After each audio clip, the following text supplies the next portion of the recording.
You've been doing self-improvement for years, long enough that you can remember who you were before it, before the gym, before the books, before the podcasts, before the habit trackers and productivity systems. Back when you genuinely believed that if you just worked on yourself hard enough, eventually your life would change. And for a while it did. You became more disciplined, more intentional, more self aware. You learned things most people never learn. You built habits most people never build. You made progress, real progress. But lately, you've probably been noticing something that you don't really want to admit. You're still trying to fix the same things. You're still trying to get your sleep right, still trying to stay consistent, still trying to stop wasting time, still trying to become the person you thought you'd be by now. And that's what makes this so frustrating. Not because you've made no progress, you've made plenty, but because self improvement was supposed to get you somewhere. The gym was supposed to become normal. Discipline was supposed to become normal. Consistency was supposed to become normal. You weren't supposed to be fighting the same battles 5 years later. And yet here you are, watching another video, reading another book, looking for another answer, wondering why it still feels like something isn't clicking. So let's talk about it. Because I think this is the part of self improvement that no one really wants to talk about. The most frustrating part about self improvement isn't failing, it's staying stuck. Because failure at least gives you an answer. You know what went wrong, you know what needs to change, you know what happened. But staying stuck is different. Staying stuck feels like you're permanently standing on the edge of becoming the person you want to be. Always one breakthrough away, one habit away, one reset away, one productive month away. And eventually, you realize you spent years preparing for a future version of yourself that never seems to arrive. You keep telling yourself that you're working on it, that you're getting there, that you're building momentum. But deep down, a question starts creeping into your mind. Why am I still trying to fix the same things? And I think that's where self improvement starts becoming dangerous. Not because it's bad, because it can become addictive. If you look back to when you actually started self improvement, you can probably remember that it started as an escape plan and it never changed. That was never a goal that was meant to change. It was always meant to get you out of somewhere. You found yourself in a specific spot in your life where you're like, I need to change. I need to get out of the spot. I need to change the person that I am. I can't keep having the same habits that I have. I can't keep living the same life that I want to, that I'm living. And you kind of you might not have hit a point where you're like, screw this, like I'm gonna like lock in and become David Goggins. But you definitely hit a breaking point where you were like, I can't keep doing this anymore. I can't keep living like this. You kind of looked into the future and you were like, if life carries on like this, I can't accept that. And you found self improvement and you fully committed. I know that was when I fully committed, when I realized self improvement is what I need to actually improve my life, right? It's in the name. But the goal was never to stay in self improvement. The goal was always to go further, right? The promise was a temporary sacrifice. It was meant to be cool, I'm going to lock in for the next however many years, 2, 3, 4, 5 years. And I'm going to change. My life is going to change. My financial situation is going to change. My social situation is going to change. I'm going to change fundamentally as a person. I'm finally going to start living the life that I actually want to live. But it was meant to kind of be like a graph where your locked inness, if I can say that, over time was meant to, like, you're supposed to like be really high. And then as time passes, you're supposed to kind of just hit a plateau in terms of, I'm not freaking measuring, how many pages I'm reading a day or how many minutes I'm meditating every single day or, you know, counting my calories every day. It was never meant to be that. It was meant to be, I can use the gym as a perfect example. I know this is the way I pictured it. It was cool. Okay, I need to lock in for like 2, 3 years, cut, bulk. And then eventually get to a place where I don't need to cut and bulk every single year. It was meant to get to a place where I'm like, I'm pretty decent with this physique. I'm obviously going to keep gymming and keep eating somewhat decently. But it was meant to not simmer out, but it was meant to hit a place where it just chills. It's, I can't find the word. I don't know why I can't find it. It was meant to hit a place where it just isn't so high intensity all the time. It was meant to just slow down and finally just have a place where it's stagnant. Like it's not stagnant from a progress perspective, but I mean, dude, when you started self improvement, how many people are like, man, let's stick to the gym example. Gym was obviously gonna be one of the things, right? You want to transform the way you look, you want to be in shape. How many of us were like, I want to be somebody that is tracking my calories, meticulously, bulking, cutting, every 3 6 months for the rest of my life? I know I definitely didn't want that. For me, it was kind of lock in for 3 years, 3 4 years, get into like great shape, and then just maintain that. You were meant to hit a maintenance point. And I think the problem comes when, one, you don't hit that escape velocity. Like you never actually become consistent enough to see life changing results. So, like for me, I hit a point where I changed. Like I changed the way my body looked. I was actually pretty like happy with it. I still needed to put on more muscle, but I got to a point where it was quite decent, and then it kind of just dropped. Like if we're using the graph of like consistency in terms of around the gym, I was like here, and then it will always kind of just up and down, and then it eventually just dropped when I started working. And now I'm like, I feel like I'm back at square one, and it's like now I got to go back and do it again. And that's one point, where you don't hit that escape velocity, where you finally hit that point where you can just maintain. Because the tough part of the human condition is that we're not built for like just chilling. I don't know about you, but for me, like I'm either like completely locked in or I'm completely locked out, if I can use that word, right? And that's tough because now it takes effort to maintain. But I think that's still the goal, right? The goal is still, let me put in that crap ton of effort, front load all the work I'm supposed to do, build serious get serious results, and then get to a place where it's more maintainable. Because I want to have like a family, and I want to have other things going on in my life, and I don't want to be out of shape. I still want to stay in shape. I want to be, but I don't want to be doing 6 days a week push pull legs, crazy freaking 1.5 hour workouts. When I'm like a dad, I want to be like, cool, I'm in good shape. I eat decent. I go to the gym maybe 3 times a week. I play sports with the boys on the weekend. I go on walks with my family, whatever the case is. But it's like it's a maintaining. Now I'm not obsessively trying to self improve the whole time, and I'm focused on other things now. And I think the other tough part is that the idea of productivity starts to become.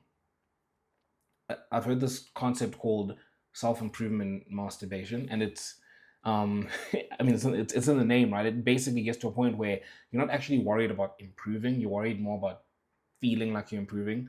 And I mean, this is just your brain, like just leaning into the way it is, right? That's why a lot of people say, when you want to start a goal, don't go around telling everybody, because now you start to get the feeling of accomplishment. Your brain does that, man. It's a form of procrastination. It's, I know I should be changing my life. I'm obsessed with the idea of changing my life. I really want to change my life, but I don't really feel like going to the gym. So I'm going to watch a video on how to improve in the gym. And now I feel like I'm actually improving, but you're not. And it reminds me of this clip I remember seeing from Chris Williamson's podcast, where they were speaking about how, talking about doing the thing is not doing the thing. Preparing to do the thing is not doing the thing. Planning to do the thing is not doing the thing. Doing the thing is doing the thing. And I think that's something that can save us from this thing. I lost the word. That's what can save us from this phenomenon of like self-improvement masturbation, right? Of, I'm not being productive, but I like feeling productive. So now I'm going to take kind of something that makes me feel productive, but I'm not actually doing something. The way you escape from that is literally, what's the thing? What's the point of highest leverage? What's this thing I need to be doing? And I think that that's what really makes self-improvement difficult for a lot of us, is that we kind of got to a place where it's like, okay, I'm still obsessed with the idea of changing my life. I'm not quite doing what I'm supposed to be doing. I'm procrastinating, but I still want to feel like I'm being productive. And I think that's where most people get trapped, because self improvement gives you something incredibly seductive: the feeling of progress. Not progress itself, the feeling of progress. You watch another podcast, you buy another book, you start another challenge, you redesign your routine. And every one of those things feels productive. It feels like you're moving forward. But motion and progress are not the same thing. Sometimes they're not even close. And the dangerous thing is that consuming self improvement feels almost identical to doing self improvement. One gives you information, the other changes your life. And if you're not careful, you can spend years collecting information about the man you want to become without actually becoming him. You can become an expert in self improvement while quietly remaining stuck. And I think that's why so many people feel frustrated. Not because they're lazy, not because they're incapable, but because they've mistaken preparation for transformation. And that's when you need to stop asking what else you should improve and start asking a different question entirely. Most people think they have 10 different problems. Usually they have one. That's the mistake. You look at your life and see a dozen areas that need work. You see things that frustrate you, things you want to improve, things you've been meaning to fix. And because everything feels important, you try to improve everything at once. A little bit of fitness, a little bit of productivity, some discipline, some confidence, a little bit of everything. But life doesn't work like that. Life is a system, and every system is constrained by a bottleneck. Once you understand this, you start seeing it everywhere. I remember watching this video a few days ago, actually, that changed the way I look at this whole thing. And it was around the idea of how do people reinvent themselves. And it went into this thing of like companies and just high performing people in general. I mentioned Elon Musk, something he said in an interview as well. But the idea was around bottlenecks. And it's that any kind of high performing person or high performing company, the way they radically improve themselves and make progress is not, again, as I was just reading there, it's not fixing all these little different things at the same time. It's cool. What are the bottlenecks? What's the biggest bottleneck right now that's stopping this company from making profit? Or what's the biggest bottleneck right now for me as an athlete that's stopping me from becoming the best I could be? What is the biggest problem right now that is causing all these other problems? And they relentlessly attack that. They look at the biggest constraint and they relentlessly attack it. And I think for me, it's almost revolutionary. It's not. It's kind of basic, but I think for a lot of us, they get stuck in this self-improvement, masturbation thing, procrastination. It is revolutionary for the way we look at self-improvement. Is that cool? There are all these things you need to do, but what's your biggest problem? What's the biggest thing that if you fixed it, if you were to say, cool, the next 3 to 6 months, you're gonna spend that time relentlessly focused on fixing that one thing, it would have the biggest impact on your life. What is that thing? Right? The narrowest point determines the flow. And that's important. That's really important because the thing with the bottleneck is that it doesn't matter how many other things you fix. If you don't fix your biggest bottleneck, you're not going to make that much progress. And the interesting thing is that, as I was also reading, and I was saying there, is life is a flow. And you can't get a flow if you don't fix your biggest bottleneck. And the beautiful thing is that when you fix your biggest bottleneck, it gives you momentum to go fix the next bottleneck, and then the next bottleneck, and then the next bottleneck. And then before you know it, you've got all this momentum and everything else is just cool. Let me fix this, let me fix this. And you get to a point where you fix all your biggest bottlenecks. And then the little things you're trying to fix, you could fix them, you could not fix them. They're not going to make that much of a difference to your life. But the biggest things that are actually freeing you up, you fixed. And I think that's important. For me, I was just thinking about this as well when I was watching this video. It's like, what's my bottleneck? And I just thought, like, for the longest time, I've been trying to fix my sleep routine. Like, again, this is why this thing is revolutionary for all of us that are involved in, self-improvement, like procrastination. We know about sleep. We know about all these things. It's like, okay, I know what I need to do to change my life. I need to get good, consistent sleep routine, wake up early, get some sort of exercise in, do deep work early in the morning. And then like today you've got most of it really. That really is most of it. I spoke in a couple of videos ago about how the people who actually separate themselves from the rest of the population, people who actually end up like becoming above average, let's say, it's not all this fancy stuff. It is fundamentals, and nothing is more fundamental than identifying a bottleneck. And again, for me, I was like, I've been trying to fix my sleep schedule for the longest time, and I'm still sitting here to this day and I'm like, I can't get it right. Like I have periods where I'm kind of consistent and then periods where I'm not. And it's like, I'm trying to fix all these other things. If I just spent, over all these years, if I just spent like, I don't know, 3 months where I'm like, I'm fully focused on fixing my sleep routine and I fixed it properly, then all of a sudden, getting to gym in the morning is a lot easier because I'm waking up early enough that I'm like, okay, I'm awake, I'm out of bed, let me exercise. And then all of a sudden I've got a consistent exercise routine going. I come back from exercising, I shower, etc., etc. I go to work on weekdays, but even for the weekends and stuff, I'm finished showering. It's quite early. I've woken, I've gotten good sleep. I have gotten my exercise in. I'm ready for the day, and it's quite early as well. I don't know about you. I think for me, and I think for most humans actually, we work best in the mornings, right? Like if I wake up at like 12, and it's 12 right now and I'm filming, it's almost 1 when I'm filming this video and I feel behind. Like I'd love to have been filming this video at like freaking 7 or 8 because that you just feel kind of behind and now you're kind of rushing things. You don't get to like apply yourself as much as you can. But if I had my sleep schedule proper, that's not proper English. If I had my sleep schedule locked in and then I had my exercise routine locked in, I would have been ready to start doing this thing at like 8. And then all of a sudden, wow, I'm able to actually like work better on these videos. And then I'm finished quite early on in the day and I can focus on other things. I can even mess around for the rest of the day if I want to, but I've done what I need to do. And that's a whole different proposition. And I can't think of a better analogy for the bottleneck. And for me, that's for my personal story. So I'd encourage you to think about what your bottleneck is. And I think this explains why so many people work incredibly hard without making meaningful progress. Because the answer was never more effort. The answer was accuracy. Most people are trying to improve everything, but life doesn't reward effort equally. Some problems barely matter. Other problems quietly control everything. The difficult part is that bottlenecks are usually boring. Sleep, focus, consistency, courage, the things you've heard 100 times before, which is exactly why people ignore them. Because we're constantly searching for something more sophisticated, a new strategy, a new framework, a new breakthrough. Then, when the thing holding everything back has often been sitting in front of us for years, most people don't have 10 different problems.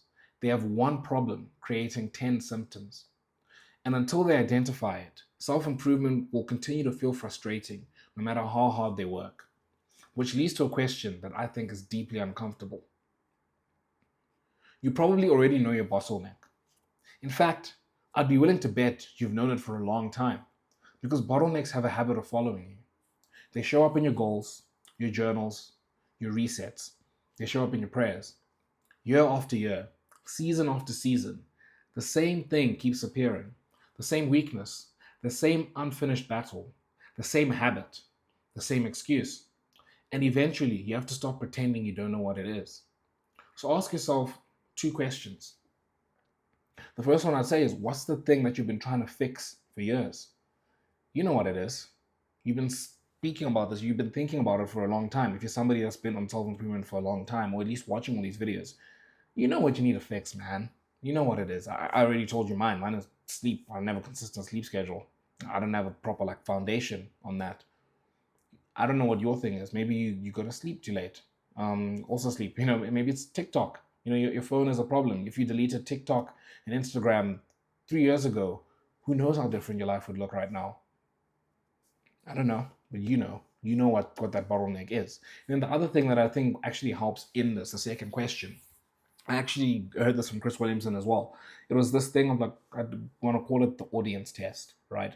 If your life was kind of like the Truman Show, you had a camera just showing your day-to-day life and it was being broadcasted to an audience, what would the audience be screaming at you? They'd be like, man, it's been years, just leave that job or leave that relationship. It's obvious she's not the right person for you. Or just delete that app. It's obvious it's the one thing that's holding you back. If you could just delete it, your whole life would change. Or it's obvious, stop charging your phone, in your bedroom when you go to sleep, because that's the thing that's ruining your sleep schedule. And if you fix your sleep schedule, that would fix your whole life.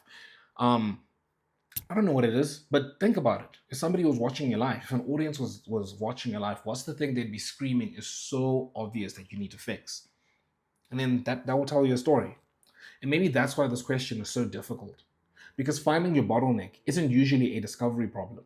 It's an honesty problem. You don't need another assessment. You don't need another personality test. You don't need another productivity framework. You need the courage to admit what you've been avoiding. Because if somebody followed you around for a month, they could probably identify your bottleneck in a few days. The difficult part is that we become experts at looking around it, explaining it, rationalizing it, working around it, anything except confronting it. But your bottleneck doesn't care how much knowledge you have. It doesn't care how many books you've read. It doesn't care how many videos you've watched. It will continue to limit your life until you deal with it. Unfortunately, the problem is much simpler than what most people think. If you want your life to change, stop trying to improve everything because that's what you've probably been doing for years. You've been spreading your attention across 10 different battles, trying to become better at everything all at once, and then wondering why nothing seems to change. But real progress doesn't come from improving everything.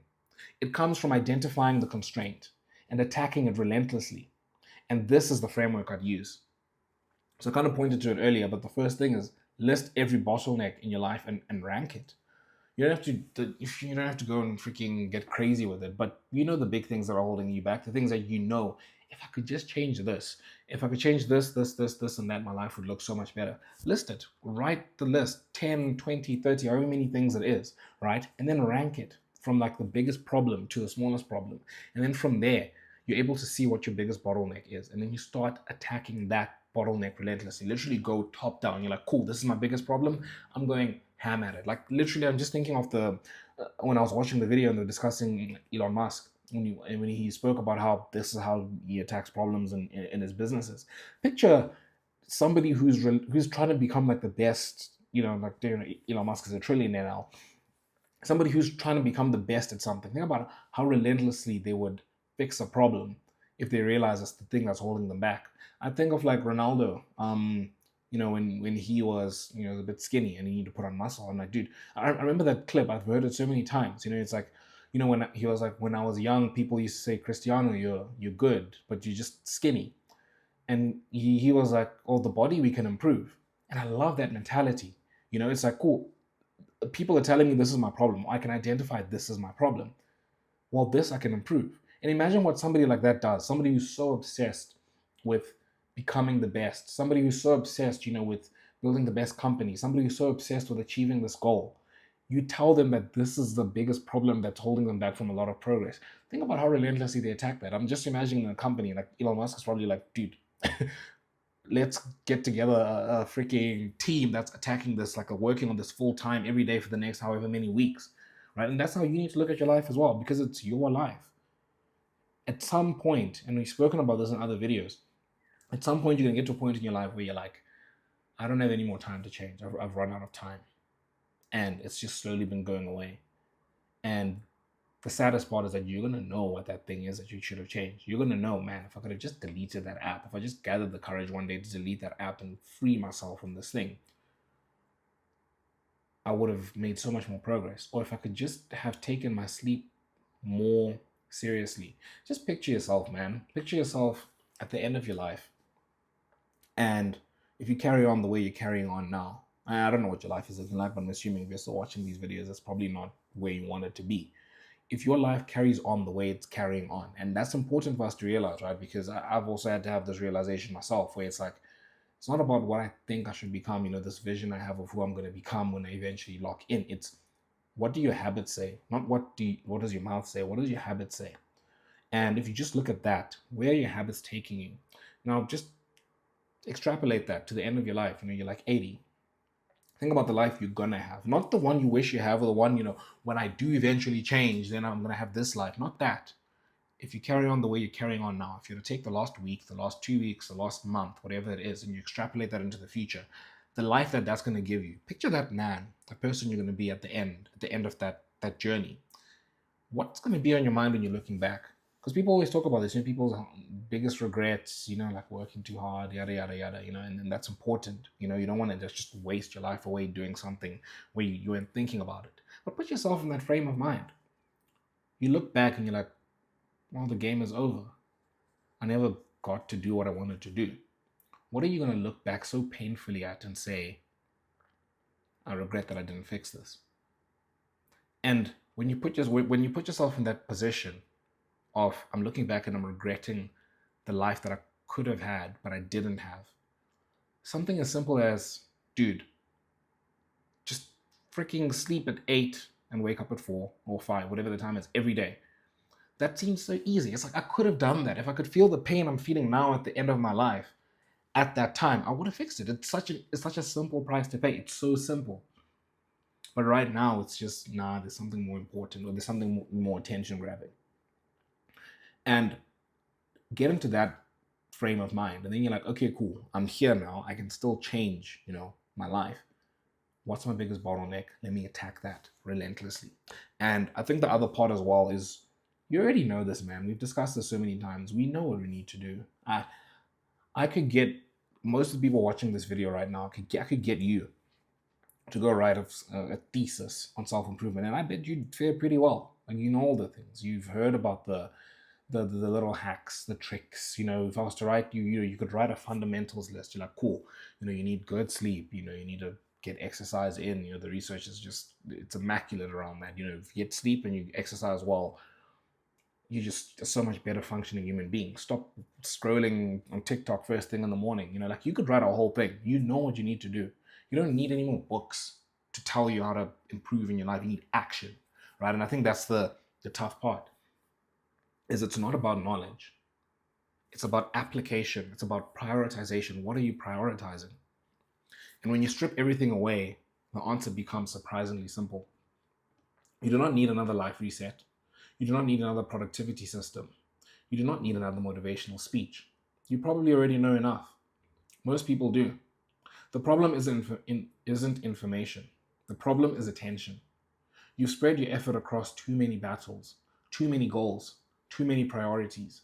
And in doing so, you've weakened your ability to make meaningful progress anywhere. Because progress isn't built through intensity. It's built through focus. Focus on the thing that matters the most. Focus on the thing creating the biggest constraint. Focus on the thing you've been avoiding. And keep focusing until it's no longer holding you back. And maybe that's the real problem with self-improvement. You spent years trying to become a better version of yourself. And that's not a bad thing. In many ways, it's admirable. Most people never even start. But somewhere along the line, you may have forgotten what self-improvement was actually supposed to do. It was supposed to help you build a life, not become your life. It was supposed to help you become disciplined, not spend forever learning about discipline. It was supposed to help you build habits, not spend forever restarting them. It was supposed to help you become the man, not spend the next day, not spend the next decade preparing to become him. In the end, I don't think your problem is that you need more information. I don't think your problem is that you need another breakthrough. And I definitely don't think your problem is that you aren't trying hard enough. I think you've been trying to improve too many things at once.